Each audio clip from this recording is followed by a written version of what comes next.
Assalamu alaikum à tous et à toutes, j'espère que vous allez bien. Bienvenue dans une nouvelle vidéo avec un invité spécial. Ça a été la toute première personne qui a rejoint le bateau Muslim Impact. Il y a de ça un peu plus de 2 ans aujourd'hui, alhamdoulilah, comme quoi le temps il passe extrêmement vite. Et elle est là pour nous parler de son parcours, elle est là pour nous parler de ce qu'elle fait, elle est là pour nous parler de son art, parce qu'elle a un art, elle a quelque chose qu'Allah Azza wa Jal lui a donné, qui lui appartient à elle, et qu'elle a réussi à développer aujourd'hui pour pouvoir en faire un projet. Donc, assalamu alaikum, Miraj, comment est-ce que tu vas? Wa alaykoum salam wa rahmatullahi wa barakatuh. Alhamdulillah, je vais bien. Je suis contente d'être là, de pouvoir parler un peu de toute cette aventure entrepreneuriale, Les que hauts, les bas. les hauts, les bas, et puis tout ce qui s'est passé en quasi 2 ans. Un peu moins, mais quasi, presque. Ouais, c'était novembre. Alors, est-ce que c'était novembre 2022? C'était novembre 2022, exactement. Novembre 2020. Ah oui, j'ai encore la mémoire, parce que je me rappelle, c'était le tout premier webinaire qu'on faisait. Je crois qu'il y avait 6 personnes sur le webinaire à tout casser. On se connaissait pas du tout. Et subhanallah, tu as décidé de nous faire confiance. Et ensuite, l'histoire s'est écrite. On aura l'occasion justement de pouvoir parler de cette histoire. Avant ça, j'aimerais que tu nous dises un peu, Mirage, qui es-tu Mhm. et qu'est-ce que tu fais aujourd'hui? Qu'est-ce que je fais? Alors, déjà, donc je m'appelle Mirage. J'insiste juste parce que on aime bien penser que c'est un pseudonyme, que je l'ai choisi, que c'est mon vrai prénom. Donc voilà, comme ça c'est dit. Sinon, en dehors de ça, je suis éditrice de formation et de métier, donc, Euh, et j'accompagne les personnes à écrire leurs livres, plus particulièrement le récit de vie, parce que je trouve que dans nos histoires personnelles, il y a vraiment beaucoup d'informations et un trésor caché. Et que si on apprend à déjà pour soi à s'approprier notre propre histoire, bah, on ira beaucoup mieux dans la vie. Et puis, on pourra aussi inspirer les autres à travers ce qu'on a vécu, parce que finalement, entre humains, on vit des choses différentes, mais qui se ressemblent aussi. Hmm. Euh, voilà ce que je fais. Et puis, occasionnellement aussi, j'accompagne d'autres types de projets quand, quand c'est un livre qui me tient à cœur, que je trouve le sujet assez pertinent. Et puis, ça peut sortir voilà, du cadre du récit de vie. Mais on va dire que mon activité principale tourne autour de ça, autour de l'écriture assez personnelle sur soi. Masha'Allah. Donc, tu as un master en édition, c'est ça? En édition, c'est ça? Ouais. Master en édition et tu as décidé d'utiliser cette compétence que tu as réussi à développer à travers ton parcours universitaire pour permettre à des personnes qui aujourd'hui ont envie de parler de leur histoire, parce qu'effectivement, tu disais qu'il y a beaucoup de personnes aujourd'hui qui ont des vécus incroyables, mais malheureusement, une fois qu'ils décèdent, bah, il n'y a plus personne qui a accès à ce vécu, alors qu'il y a des pépites qu'on peut en tirer. Et toi, ton travail aujourd'hui, ton rôle à travers ton projet qui s'appelle comment déjà? Ah, il s'appelle Livre ton histoire. Et je pense que le titre est assez parlant. Dans le sens où bah, j'ai invité les personnes à livrer leur histoire de façon la plus authentique possible, mais surtout d'une façon qui leur ressemble. L'idée, c'est de ne pas de, l'idée n'est pas de faire des livres qui sont tous uniformes et tous pareils, mais d'avoir vraiment la personnalité qui en ressort avec son vécu, avec ses sagesses, et donc qu'on ait autant de livres différents que des vécus différents. Et aujourd'hui, on est beaucoup dans le format vidéo, sur les réseaux sociaux, tout va très très vite. Et en fait, pour moi, l'écriture, et même on invite la personne à écrire sa vie, c'est un temps de pause, un temps de réflexion, de pensée, de connexion à soi, de spiritualité même, où on apprend bah, à découvrir en fait le grand plan de sa vie, tel que Allah nous l'a décrit, nous l'a décrété plutôt.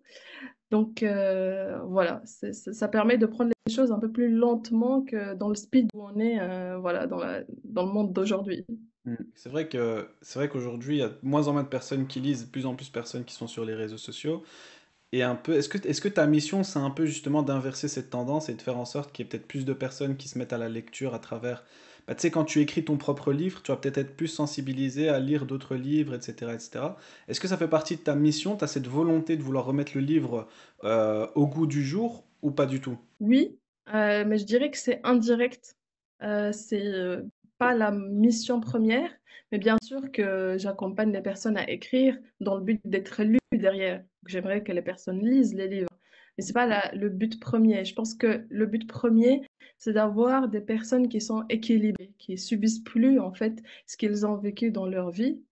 Parfois, je dis subir, on a l'impression que c'est que des traumatismes, mais parfois, on a vécu des choses extraordinaires qui sont vraiment beaux et on prend pas le temps justement de s'en imprégner. Donc, que ça soit sur le côté difficile de ce qu'on a pu vivre, mais aussi sur le côté justement extraordinaire, en fait, d'allier les deux et de créer un équilibre dans sa vie à travers l'écrit. Donc, c'est Mm. d'abord, je veux dire, une mission un peu personnelle qui me lie à la personne que j'accompagne et après, à travers le livre, avec les autres personnes. Mhm. Mashallah. Allah yabarik. Et quand tu nous as rejoints, c'était quoi ton objectif? C'est-à-dire, je reviens ici en novembre 2022, tu venais de finir ton master, si je me souviens bien. Tu savais pas trop ce que tu voulais faire, tu étais un peu perdu, en tout cas de ce que je me souviens. C'était quoi ton objectif à ce moment-là? Alors, oui, je reviens 2 ans en arrière. Moi, ça me paraît vraiment très loin. Grave. Ce moment-là. Mais exactement, je venais de finir mon master quelques mois auparavant et j'étais partie en vacances. Donc, en réalité, je ne me suis pas encore lancée dans le monde professionnel à proprement parler. Et quand je suis tombée sur le premier webinaire, tout premier webinaire Muslim Impact qui venait de naître, Grave. en fait, c'était entre guillemets un hasard. Entre guillemets, parce qu'on sait aujourd'hui, enfin, on sait qu'il n'y a pas de hasard, mais Il n'y a pas de hasard. c'est-à-dire que je l'ai vu comme ça sur les réseaux sociaux au moment où tu. En plus, je ne connaissais pas ce que vous faisiez, ni toi, ni Taïeb, mais je commençais à te suivre parce que quelqu'un que je suivais t'a tagué quelque part. Et à ce moment-là, tu as lancé directement Muslim Impact.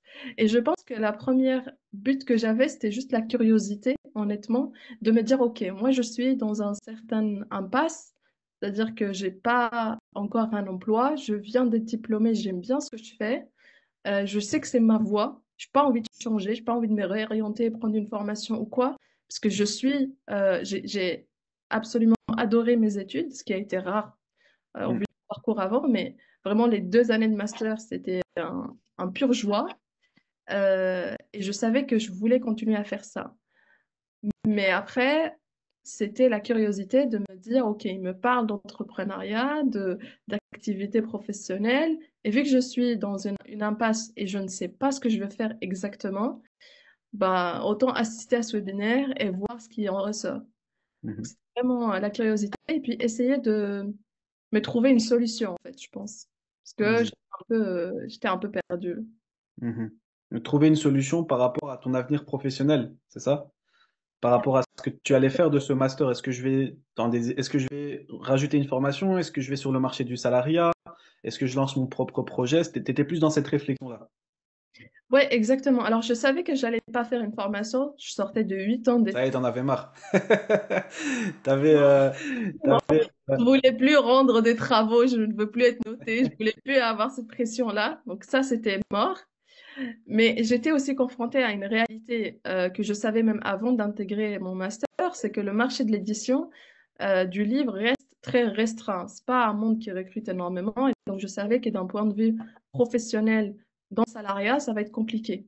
Mhm. En plus que je suis voilée. Donc voilà, les grandes maisons d'édition françaises, c'était niette. Je savais que Mhm. j'avais rien à chercher là-dedans. Et l'entrepreneuriat, du coup, j'y connaissais rien, honnêtement. Je savais même pas ce que ça, enfin, je savais ce que ça veut dire, mais voilà, je Mhm. connaissais rien sur le terrain. Et ça me semblait une solution, Mhm. Ok. même sans rien connaître. Et à ce moment-là, c'est quoi les problématiques que tu vis au quotidien d'un point de vue professionnel? C'est quoi les problèmes que tu avais à ce moment-là?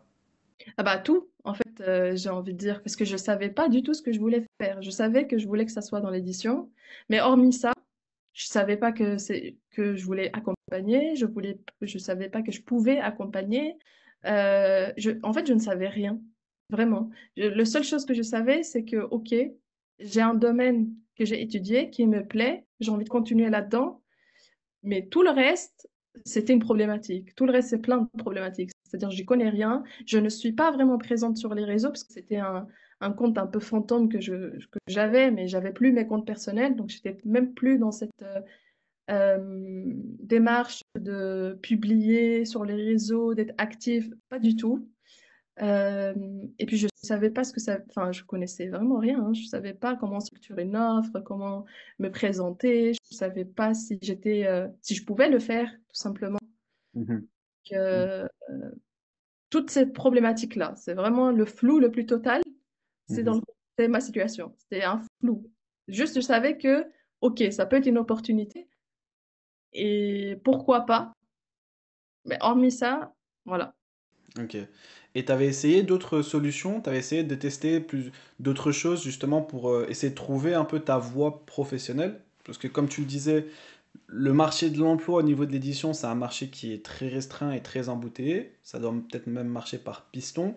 T'as pas envie de faire une formation, mais tu as quand même fait 8 ans d'études dans cette thématique-là, dans ce domaine-là. Est-ce que dans ta tête, enfin, est-ce que tu avais essayé de trouver d'autres solutions? Peut-être travailler dans un autre domaine qui n'avait rien à voir, peut-être lancer un projet de hijab ou un projet de, tu vois, comme un peu tout le Non, monde commence. non, j'avais pas fait. Je l'avais pas fait. En fait, si tu veux, je n'avais pas eu le temps de le faire. C'est même pas par volonté de ne pas essayer. Mm. C'est-à-dire que j'ai terminé mon alternance en septembre. 2 mois après, j'étais partie quasi un mois et demi en vacances. Je suis revenue et peu de temps après, peut-être 2 semaines après, je suis tombée sur Muslim Impact. Donc, Mhm. j'ai pas eu le temps. Alors, je me suis dit, ouais, ce serait bien de postuler, ouais, et tout. Mais en fait, c'était juste, ça serait bien. Je l'ai jamais fait. J'ai jamais vraiment cherché. J'ai dû envoyer peut-être 2 CV. Donc, Ok, voilà. C'est- ok.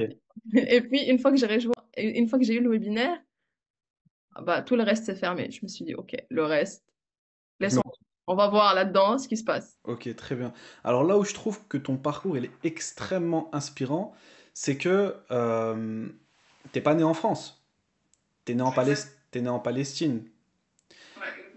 T'as fait la hijra inversée.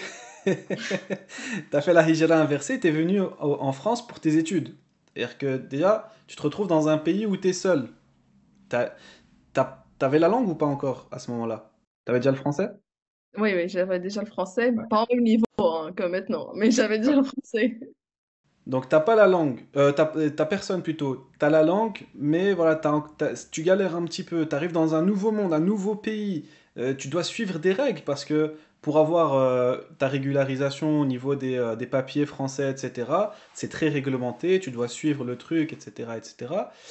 Et tu t'es quand même adapté pendant 8 ans, t'es resté là. Et en mon sens, tu vois, parce que je vois moi à travers les différentes personnes qu'on accompagne qu'il y a des prédispositions qui se créent chez les personnes qui font de grandes choses. Et toi, les prédispositions, c'est qu'Allah Azzawajal t'a fait passer par des zones d'inconfort extrême, qui étaient cela, pour justement avoir cette prédisposition à pouvoir entreprendre. Parce qu'entrepreneuriat, c'est pas facile. Entrepreneuriat, faut être habitué à sortir de sa zone de confort. Et toi-même, je sais que tu pourras nous en parler juste après, eu beaucoup de galères, surtout au début, notamment avec ces histoires de régularisation, etc. etc. Tu as eu cette pression de te dire, voilà, il faut que je trouve une solution. Parce que si je trouve pas de solution, ça va être galère derrière après pour rester, pour continuer à bâtir sur ce que j'ai construit, etc. Et t'as quand même pas lâché. Et t'as quand même été jusqu'au bout. Et là, je suis parti un peu. J'ai donné qu'on appelle ça déjà spoiler de la fin, mais on va quand même rester là. En fait, je voulais le dire parce que c'est ce qui m'inspire dans ton profil et c'est ce qui m'inspire dans ton parcours. Et je trouve que c'est important d'en parler ici à travers du coup ce bout d'histoire de Mirage dans cette vidéo. Et donc, moi, la question que j'avais, c'est, tu as vécu un peu plusieurs peurs, plusieurs craintes pendant tout ce cheminement, pendant tes études, etc. Juste avant de rejoindre le programme Muslim Impact, est-ce que tu avais des peurs? Si oui, t'avais peur de quoi? Alors, tu viens de dire que j'ai affronté pas mal d'inconnus. J'avais quand même peur de l'inconnu, parce que pour moi, c'était une idée folle, là, maintenant, de rejoindre un truc. Je suis pas tellement sûre de ce que je fais. En plus, j'ai cette pression de renouveler mes papiers, comme tu le dis, d'un point de vue administratif. Donc, ok, j'ai cette pression-là. J'ai pas du tout envie de quitter la France et de me retrouver je ne sais où. Hmm. Parce que c'est ma place malgré tout. Bon, on peut vouloir faire la hijra pour d'autres personnes, mais moi, pour le moment, j'ai envie de vivre ici. Et donc, j'avais toute cette pression-là de me dire peut-être que je me lance dans un truc euh, où je connais rien, je ne sais pas qui sont ces personnes. Vous venez de lancer le truc, donc en réalité, j'avais pas vu d'autres success stories ou d'autres personnes qui me disent, ah, mais ils savent ce qu'ils font et ils sont bons dans ce qu'ils font et ils vont bien t'accompagner. Je savais pas tout ça. C'était un peu au feeling, mais en dehors de peur de l'inconnu, je pense que j'ai peur et j'ai eu peur de l'échec. C'est-à-dire, moi, j'ai toujours réussi mes études. Jusqu'à l'entrepreneuriat, je pense que l'entrepreneuriat, sur ce côté-là, a été un grand maître pour moi. Hmm. C'est que j'ai toujours réussi les choses assez facilement, entre guillemets. Hmm. Que ce soit à l'école avant d'arriver là, j'ai eu mon bac avec une mention très bien. Enfin, voilà, j'étais la personne qui excellait dans ses études. Bon, travailler dur comme fer, mais bon, je travaille énormément. Mais j'ai pas été confrontée à l'échec à mes yeux avant d'être entrepreneur. Donc j'avais peur même avant de commencer d'échouer. J'avais peur de l'inconnu et j'avais peur enfin voilà, de me planter en fait, d'aller droit dans le mur. Et puis j'ai pas de plan B en fait. Je postule à rien. Tout à J'ai fait. pas mes papiers donc je peux pas travailler dans n'importe quel autre travail pour juste subvenir à mes besoins.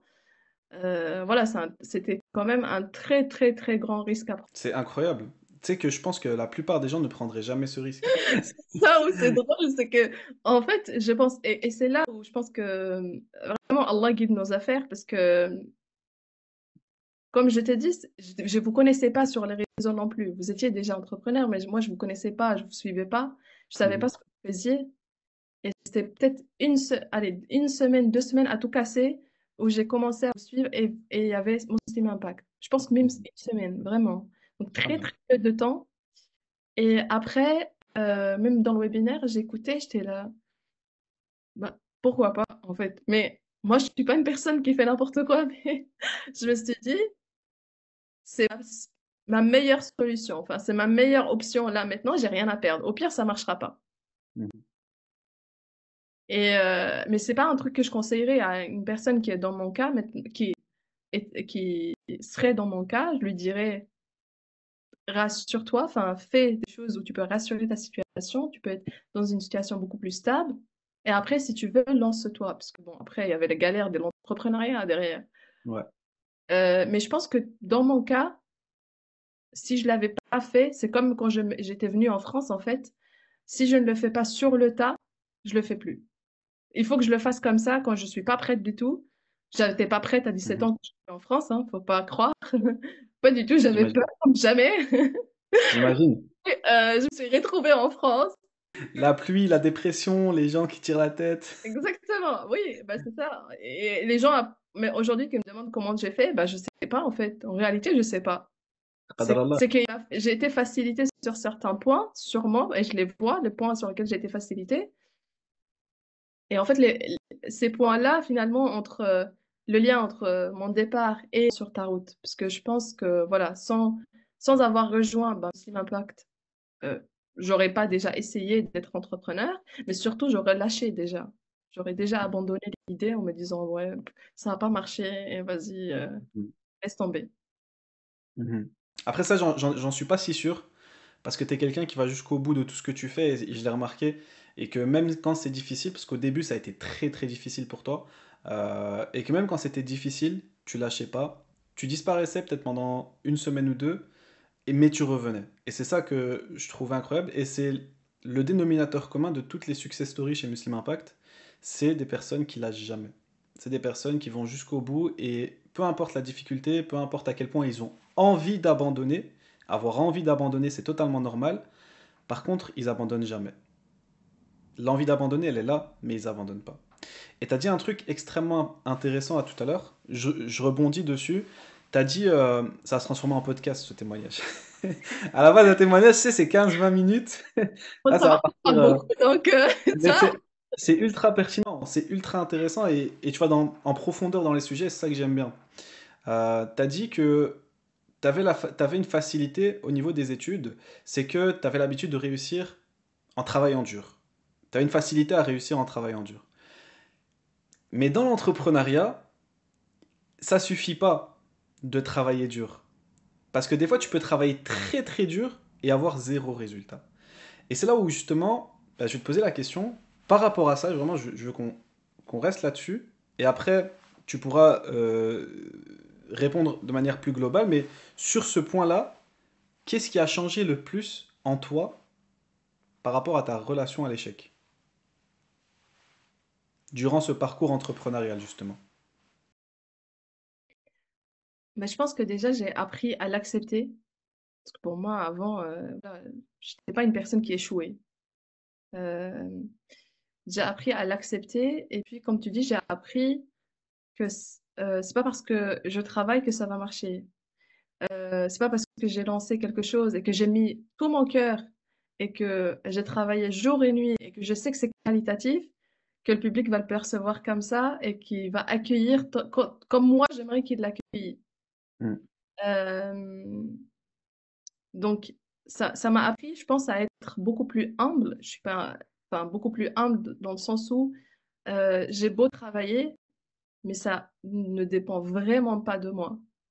Et puis parfois, c'est l'effet inverse, c'est-à-dire je travaille peu, puis les choses marchent bien et puis je comprends pas en fait parce que c'est pas en adéquation avec l'effort que j'ai mis dedans. Mm. Donc je pense que c'est un lâcher prise que ça m'a appris, l'échec, et puis surtout de se dire bah ok c'est pas grave. En fait les gens ils ont oublié déjà que tu as lancé un truc que ça a planté. Tant pis, toi tu sais que ça a planté, que tu as peut-être voilà tu as perdu un mois de travail, c'est pas grave. Faut lancer encore un truc derrière. J'ai encore du mal en réalité avec cette phase-là, hein. Quand j'ai Mhm. un truc que je lance qui marche pas, pour être totalement honnête, même au bout de 2 ans, je rebondis pas assez vite. Je peux disparaître pendant un mois et demi. Après, je me dis, ok, vas-y, fais un autre truc. Ouais. Mais j'ai pas encore ce lâcher prise total. C'est Mais peu, mais il y est pas encore pour être complet. Baraklo fait que pour ta transparence, c'est tout à ton honneur, mais en tout cas, tu en as conscience aujourd'hui. Là où peut-être qu'avant, tu n'en avais pas conscience. Et ça, c'est un message pour tout le monde aussi. C'est aujourd'hui, si tu veux réussir dans l'entrepreneuriat, tu ne dois pas réfléchir comme un salarié. Un salarié ou un étudiant, il va réfléchir de manière à je travaille, j'ai du résultat. Dans l'entrepreneuriat, c'est pas du tout ça. Le système, il est complètement différent. Comme tu l'as dit, des fois, tu vas travailler beaucoup pour zéro résultat. Des fois, tu vas faire des petits trucs et tu vas voir que ça va t'apporter un résultat incroyable. En fait, c'est là où tu expérimentes le tawakkul à 100%.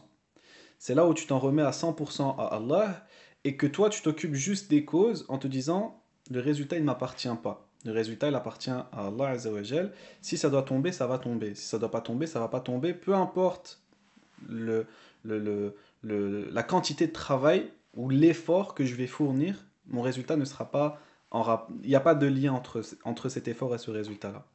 Et le fait d'en prendre conscience aujourd'hui, parce que tu vois, il y a des personnes peut-être qui nous écoutent, qui nous regardent en ce moment et qui vont le comprendre de manière théorique. Mais c'est pas du tout la même chose de le comprendre de manière théorique et de vraiment le vivre, de vraiment l'expérimenter. Quand tu l'expérimentes, il y a des connexions synaptiques qui font que ça y est, je sais de quoi ça parle. Je vois maintenant de quoi il parle.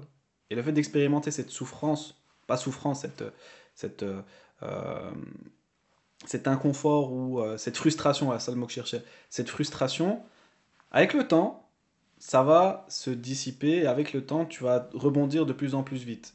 Peut-être qu'aujourd'hui, ça te prend encore un mois et demi, 2 mois. Demain, ça te prendra, peut-être dans un an, ça te prendra plus qu'un mois et demi, et puis plus qu'un mois, et au fur et à mesure, tu diminues. En tout cas, voilà, Chloé fait que pour ta transparence. C'est très beau. Tu voulais rebondir là-dessus? Tu voulais rajouter quelque chose? Non, je pense que, en fait, ça m'a fait penser simplement aux expériences que les gens vivent. Tu sais, j'accompagne plusieurs personnes en vécu différents. Et, euh, et parfois, j'ai tendance à leur dire oui, je comprends ce qu'ils veulent dire, alors que j'ai pas forcément vécu la même chose. Et je me dis, ok, on revient en fait à toi, parce que tant qu'on n'a pas vécu une chose extrêmement similaire, on ne peut pas comprendre. C'est comme si, euh, bah, pour mon propre exemple, quelqu'un qui n'a jamais quitté son pays ne peut pas me dire oui, mais en fait, je comprends ce que ça veut dire vivre à l'étranger. Non, en fait, tu peux pas comprendre. Tu peux essayer de, et là, c'est exactement la même chose.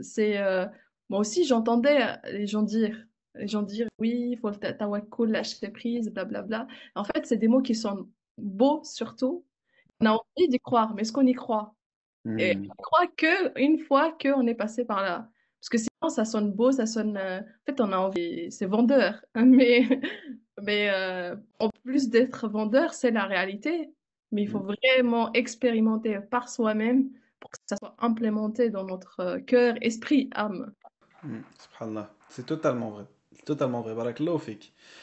Euh, c'est quoi, si je vais y avoir une chose qui s'est démarquée, que tu as le plus aimé, que tu as le plus apprécié au sein de ton parcours chez Muslim Impact? Bah, en fait, je pense que, comme tu l'as souligné au début, j'étais la toute première au sein de Muslim Impact et je pense qu'une des choses que j'ai appréciées, c'est de voir l'évolution de Muslim Impact. Et en fait, parce que quand moi j'ai intégré, bien sûr, il y avait des choses qui étaient implémentées, mais qui n'étaient pas les mêmes que l'accompagnement d'aujourd'hui. Et que Muslim Impact est devenu et deviendra encore dans le futur. Et pour moi, en fait, le fait ne serait-ce que suivre ce parcours-là à l'intérieur même, en tant que élève, voilà, bah, j'ai les connaissances que vous aviez au début, et puis plus vous montez en compétences, plus moi j'en bénéficiais en même temps. Donc, c'est cette évolution-là que je voyais qui m'inspirait énormément, parce que je me dis, ok, bah, voilà, ça a commencé avec une idée de deux personnes qui s'associent et puis ils se disent, on verra ce qui en sort. Et puis, alhamdulillah, le résultat d'aujourd'hui de tellement de personnes accompagnées qui sont au sein de Muslim Impact. Donc, je pense que ça, c'est une chose. Et puis aussi, pourquoi ce point-là? Parce qu'en fait, il y avait une vraie, et il y a toujours, une vraie communauté Muslim Impact aujourd'hui. Euh, Hmm. on l'a vu, même j'ai été à un des événements, je ne sais plus lequel, on était peut-être cinq ou six de Muslim Impact où on était là, hein, un événement entrepreneurial. Et ça en dit tout. C'est-à-dire que ça, c'est vraiment en train de devenir une communauté et, et, euh, et ça fait plaisir d'être à l'intérieur de ce mouvement et puis de dire, bah, moi, en fait, j'étais témoin de toute l'évolution. Donc voilà, Hmm. je pense que ça, c'est un petit privilège. Euh, Ouais. En plus, toi, tu as la place de la première. Il n'y a personne qui peut Voilà. dire j'étais là avant toi. Donc voilà, c'est ça. Et c'est beau, franchement, c'est beau et c'est inspirant. Hmm. Euh, et la deuxième chose, c'est euh, bah, la disponibilité, en fait, et tout ce qui s'est rajouté. Les autres compétences qui finalement ne sont pas liées à mon activité, mais que j'ai pu acquérir en en faisant partie de mon Steam Impact. Voilà, Hmm. plein de compétences que moi, je savais même pas que ça existait, je savais pas que ça avait un terme, je savais pas qu'il y avait des gens qui faisaient que ça comme métier. Hmm. Euh, En fait, ça m'a permis d'apprendre plein de compétences qui sont nécessaires à un entrepreneur, à un solopreneur, qui, moi, pour l'instant, j'ai pas la vision d'avoir des associés et d'autres personnes qui travaillent avec moi. Et donc, ça m'a permis d'apprendre autre chose qui n'est pas dans mon métier et qui est nécessaire à mon activité, à la pérennisation de mon activité surtout. Hmm. Donc, c'est ça, c'est le fait d'ouvrir son champ de compétences, non seulement sur son activité, sur soi, et être accompagné dans le développement de son activité, mais surtout acquérir des connaissances sur des domaines qui sont complètement externes à son domaine d'expertise. On prend donc la communauté d'un côté et de l'autre côté le fait que tu as accès justement à ces connaissances satellites, par rapport à, qui n'ont rien à voir avec, avec ton domaine à toi de l'édition, mais qui vont t'aider dans ton aventure entrepreneuriale, comme le closing, le setting, le copywriting, etc., etc. Ouais, exactement. Parce qu'en fait, quand on n'a pas tout ça, bah, c'est difficile, mais en même temps, on va pas prendre, je sais pas, moi, je sais en tout cas que j'ai déjà pris des formations en ligne où je faisais que suivre Mhm, et ça a jamais marché parce que, en fait, j'ai pas la discipline pour suivre à chaque fois juste telle compétence, enfin, telle chose. Voilà, par exemple, j'ai déjà pris une formation en copywriting, je l'ai jamais terminée, hein. mhm, Et là, le fait d'avoir des coachings, quelqu'un derrière qui t'apprend, qui te donne des conseils, mais qui sont pratiques, qui ont déjà appliqué, qui te disent que ça fonctionne parce qu'ils l'ont appliqué et qu'ils savent, bah déjà, moi, ça me rassure. On me dit, OK, on ne me vend pas un truc juste pour me vendre, mhm, puisqu'ils appliquent et ils me donnent la même chose, et je sais que ça fonctionne. mhm, Et puis, bah, en fait, j'ai eu à prendre un accompagnement et j'ai eu la totale. Donc, mhm. c'était win-win situation. Magnifique, magnifique. Alhamdulillah. Barakallahu fik pour ton retour. Les gens ils pourraient se demander c'est quoi les résultats que tu as eu dans ton activité. Alors, t'es pas obligé de parler en termes de chiffre d'affaires. Tu peux parler en termes de projet. Après, si tu veux parler chiffre d'affaires, c'est ok, hein. C'est juste parce que je sais que des fois, il y a des personnes qui aiment pas trop parler chiffres. Tu peux parler en termes de projet, soit de chiffre d'affaires, soit en termes de projet accompagné. Alors, déjà, je pense que avant, je sais que pour les gens, ça peut paraître flou, mais ou pas forcément une réussite. Mais pour moi, déjà, avoir quelque chose de structuré et de me dire, OK, là, je sais ce que je fais, je sais ce que je propose, je sais que je peux le faire, euh, bah, c'est déjà pour moi une réussite. Parce que c'était pas le point de départ quand j'arrivais à Muslim Impact. Je l'ai dit, hein, j'étais dans le Mhm, flou total, vraiment. OK, j'ai fait un master édition et je sais pas ce que je vais faire avec ça. mhm. Aujourd'hui, je sais ce que je fais avec et je le fais assez bien. Donc, alhamdoulilah. Alhamdulillah. Je confirme, pour avoir vu mon épouse être accompagnée par toi pour l'écriture de son livre. Dans ma belle, franchement, je pense que ça a été ta première cliente ou pas? C'était la première que j'ai eue, C'était la mais qui a première que tu as eue. démarré un peu plus tard. Mais oui. Et du coup, le fait de voir justement comment tu l'as accompagnée, à quel point tu étais présente, à quel point tes conseils ils étaient vraiment très chirurgicaux, même au niveau de l'orthographe, au niveau des mots utilisés, tu vois, des fois les répétitions, etc. Je trouvais que c'était très recherché et on voyait l'expertise directement, tu vois. Donc effectivement, tu le fais bien, je confirme. Alhamdulillah. Alhamdulillah. Mais tu vois, au départ, bah voilà, tu te dis, OK, j'ai acquis des compétences, j'ai un diplôme qui le dit. Ça ne veut pas dire pour autant que moi, je suis convaincue que je peux le faire. Et je peux te confirmer Mhm, qu'en commençant mon Steam Impact, moi, je ne pensais pas que je pouvais accompagner des gens. Je me suis dit, mhm, OK, on va voir. mhm, Et puis, c'était bah, le soutien justement de Muslim Impact derrière, à me dire, OK, non, mais en fait, en soi, arrête de douter, fais, et puis tu verras. Et aussi, bah, là, ce que tu dis, c'est que j'ai pas eu à chercher ma toute première cliente, qu'elle est arrivée vers moi. ouais, Ça m'a aussi rassurée et m'a facilité aussi. mhm, Après, alhamdulillah. en termes de réussite, donc à partir de là, euh, bah, j'ai pu accompagner déjà 3 livres qui sont déjà sortis. Allah يبارك. Là, il y en a encore 7 en cours. Allah يبارك. Puis, voilà, c'est des projets très, très, très différents l'un de l'autre. J'en parle pas beaucoup parce que, Mhm, voilà, c'est des vies personnelles bien et sûr, la confidentialité. bien Mais sûr. très, très, très hâte que les gens voient sur quoi on travaille. Vraiment, Magnifique. à chaque fois qu'un livre sort, j'ai l'impression que c'est mon propre livre. Alors, mon nom, il n'y est pas dessus, mais c'est Magnifique. Et à côté de ça, tu as aussi un projet d'écriture collective sur la Palestine. Est-ce que tu veux en parler? Oui, je peux en parler. Alors ça, c'est un livre que j'ai lancé pour soutenir en fait le peuple palestinien.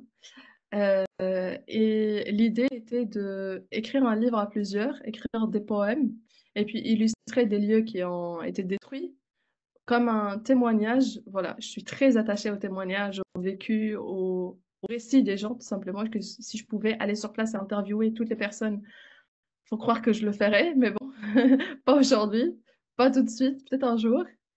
Euh, Inch'Allah. et pour moi, c'était important d'utiliser ce que je sais faire pour mon propre peuple et dire, bah, il y a un résultat derrière. Donc là, il y a au jour où cette vidéo sortira, je sais pas, mais on a 40 personnes qui participent, on a 30 personnes qui ont écrit et 10 personnes qui ont illustré. Et on est en train de traduire le livre parce que c'est un livre bilingue français-anglais. Je sais pas quand est-ce qu'il sortira, mais on travaille sur le livre. Allah يبارك. Allah يبارك. Franchement, c'est top. Euh, j'ai beaucoup aimé cette initiative que tu as eue d'utiliser tes compétences pour bah, mettre ta pierre à l'édifice dans cette résistance. D'autant plus que toi-même, tu es palestinienne, tu as de la famille palestinienne. Et je trouve que c'est beau justement d'utiliser ces compétences et ce qu'Allah Azza wa Jal nous a donné pour pouvoir faire quelque chose. Des fois, on se pose la question, mais qu'est-ce que je peux faire? Genre, on a cette frustration, on a cette flamme à l'intérieur de nous, on a envie de bouger, mais on ne sait pas quoi faire. Et toi, tu l'as très bien fait à ta manière. Et il y a plein de gens qui pourraient faire plein de choses à leur manière, même des choses symboliques, tout comme ton livre. Donc, je trouve que c'est très inspirant. Qu'Allah t'en récompense, il t'accorde le meilleur ici-bas et dans l'au-delà de par la ferveur que tu mets dans les actions. Parce que faut dire aussi que tous les Palestiniens ne sont pas aussi, ne soutiennent pas aussi fort que toi. Alors, oui, oui, mais moi j'ai l'impression de ne pas soutenir assez. Mais ça, c'est autre chose, je pense.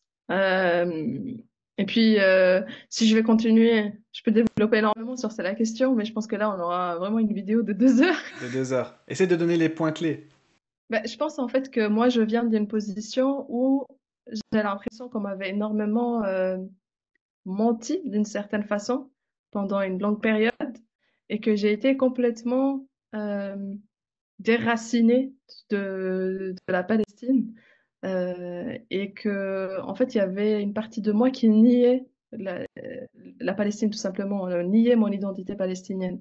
Et donc ce qui s'est passé, c'est que je me suis réapproprié en fait mon identité en comprenant aussi toutes les choses terribles qui sont arrivées au peuple palestinien et que peut-être que quand on grandit dans un confort et puis dans un certain tabou aussi, où on ne parle pas des choses difficiles que mes grands-parents ont vécues et leurs parents. Donc finalement, c'est pas tant de générations en arrière que ça, mais on n'en parle pas. Il y a un silence qui est très très présent. Et donc, hum, je pense qu'aujourd'hui, moi, je suis dans une démarche où je ne veux pas perpétuer ce silence-là. C'est que moi, je sais que j'essaierai d'en parler à tout le monde euh, et à m'éduquer déjà par moi-même pour transmettre les bonnes informations et que c'est que comme ça, quand on s'éduquera, qu'on arrivera à un résultat qui est différent, parce que ça commence par notre propre éducation et par le fait de s'approprier en fait qui on est. Et, Mm. euh, et je pense que ça vient de là, ça vient vraiment d'une certaine colère à l'intérieur euh, qui, qui est liée à la façon dont mes ancêtres, enfin, après, je peux comprendre pourquoi ils ont eu la Nakba, mais j'ai une certaine colère quand même pour dire, bah, vous nous avez pas éduqués sur la question assez pour comprendre ce qui se passe. Et donc aujourd'hui, moi, j'ai envie d'aller en fait tout casser. C'est ça un peu. J'ai cette volonté de dire, stop, on va arrêter, parce que si nous, on se rapproprie pas ça à la troisième génération, en fait, la cinquième, sixième, septième génération dans notre arbre généalogique, ils sauront plus rien. Et je trouve ça plus que... Mm. Mm. Pour préciser, quand tu dis tout casser, tu parles de ce dictat qui est dans certaines familles palestiniennes de ne pas trop parler de ça ou de ne pas éduquer les générations, enfin, les anciennes générations n'éduquent pas les générations d'aujourd'hui à ce qui s'est passé avant, etc. pour différentes raisons. Tu parles pas de tout casser, Non, bien sûr, pas physiquement, hein, pas physiquement, voilà. mais ça traduit aussi la façon qu'aujourd'hui, en fait, et j'en parlais hier, c'est marrant, avec une personne, ils me disent, mais attends, t'as pas peur d'en parler sur les réseaux, de créer un livre sur les questions? En fait, non, j'ai pas peur. Parce que j'en ai marre en fait, j'en ai marre que la peur nous dicte chaque fois nos actions et Mm. que, en fait, je pense que mes grands-parents ont eu peur et étaient traumatisés parce qu'ils ont vu leur ville détruite et que leurs familles ont été exilées. Mais si nous, on ne transcende pas cette peur-là et on se bat pas, bah, qui va se battre? Mm. Donc, et ça commence par l'éducation. C'est vraiment, quand je dis tout casser, c'est transmettre les bonnes informations, c'est prendre la parole quand on peut. C'est vraiment combattre le tabou, le silence. C'est dans ce sens-là, bien sûr. Pas d'un point de Moi, vue. je veux t'éviter les problèmes, Mirage. Si je peux t'éviter les problèmes au mieux, je te les évite. Bah, c'est hyper intéressant et ça fait la transition magnifique si on veut en savoir plus justement sur cette volonté de vouloir révolutionner un peu les choses, si on veut en savoir plus sur ton histoire, si on veut en savoir plus sur les différents projets que tu es en train d'accompagner, si une personne parmi les personnes qui regardent veulent écrire leur propre récit de vie, où est-ce qu'on peut te trouver? On peut me trouver directement sur Instagram, livre ton histoire, des points entre les mots, livre, point, ton, point, histoire. Ok. Et puis, à partir de là, on peut s'abonner à ma newsletter, parce que faut savoir que j'écris de lettres de vie toutes les 2 fois par mois. Et je livre 2 parties de mon histoire. Donc, ceux qui me connaissent pas ou ont envie un peu de me connaître, je pense que c'est un pacte que j'ai signé avec les personnes qui me suivent en disant je vous accompagne à livrer, mais je me livre aussi. Parce que c'est un souci d'honnêteté et puis c'est une volonté de le faire, hein, mais on finit un livre après un autre, on peut pas faire tout en même temps. Donc voilà, je suis surtout active sur Instagram. Et c'est la caractéristique du leader, de faire ce qu'il dit. Je dis ce que je fais et je fais ce que je dis. Je peux pas te dire écris un livre et livre-toi et sois transparent si moi-même je fais pas cet exercice et que je suis pas transparent envers toi-même. Donc félicitations, tu es une leader musulmane.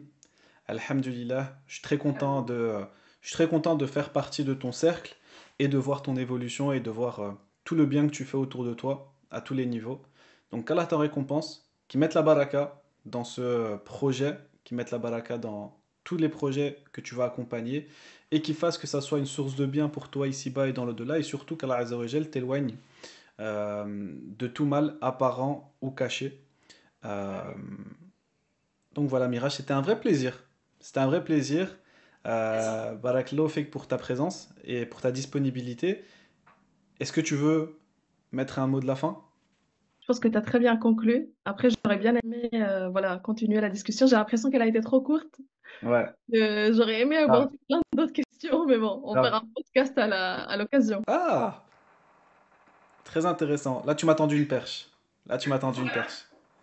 Donc, en plus, tu habites à Paris. On a déjà fait plein de podcasts à Paris. Donc, les gars, si vous voulez qu'on fasse un podcast avec Mirage, commentez sous la vidéo Mirage, on veut un podcast. S'il y a un nombre, je vais pas donner de nom, mais s'il y a un nombre assez élevé, on fera le podcast. Inch'Allah, toi et moi, sur Paris.